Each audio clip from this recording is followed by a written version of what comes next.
این نورسان اشتراکچیانی دوری ناحیوی آزمون حربی ورزشی وطنپرور 2023 میباشند. با افتخار بلند وطنداری و در آینده در صفای قواهای مسلح جمهوری تاجیکستان همچون سرباز دلیر و شجاع وطن قرض شرمنده خود را ادا نمودند. در این روز لباسهای نظامی را به بر نمودند.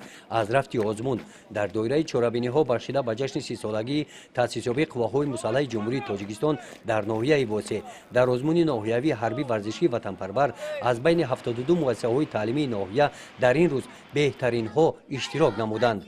چهاربینی مذکور تحت رهبری بخشکار با جوانان و ورزش راه اندازی کرده شده.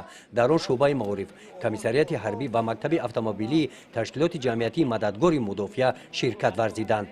مقصد از برگزار نمودن چنین آزمون حربی ورزشی وطنپرور در آن است که ما توانیم آمادگی جوانان را به دفاع حربی سنجیم و آنها را به صف قواهای مسلح برای خدمت آماده نماییم. در آزمون حربی ورزشی وطنپرور خوانندگان صنف‌های 10-11 مؤسسه‌های تعلیمی ناحیه اشتراک نمودند.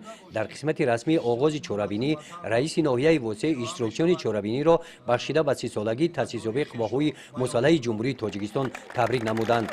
آزمون طبق قاعده‌های در نظامنامه نشان داده شده گذرانیده شد.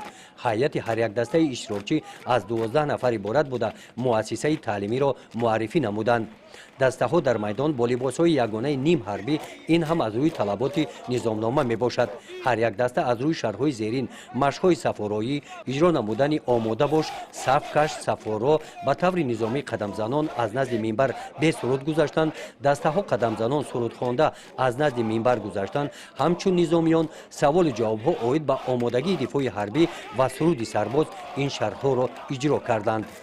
در این چهاربینی طبق نظامنامه رسمی بهترین و انشای بهترین و موضوع وطن پروری بخشیده شده پیشنهاد اعضایان حکمان گردانیده شد. در جنبست چهاربینی از نام بخش کار با جوانان و ورزش به غالبان سپاسنامه ها و تحفه ها سپاریده شد. غالب دور ناحیوی آزمون گیمنازیای دولتی رقم 1 به دور ولایتی راه خط گرفت. گزارش خوجا نظریف خدای نظر ظهوروف از ناحیه واسه برای برنامه اطلاعاتی نوید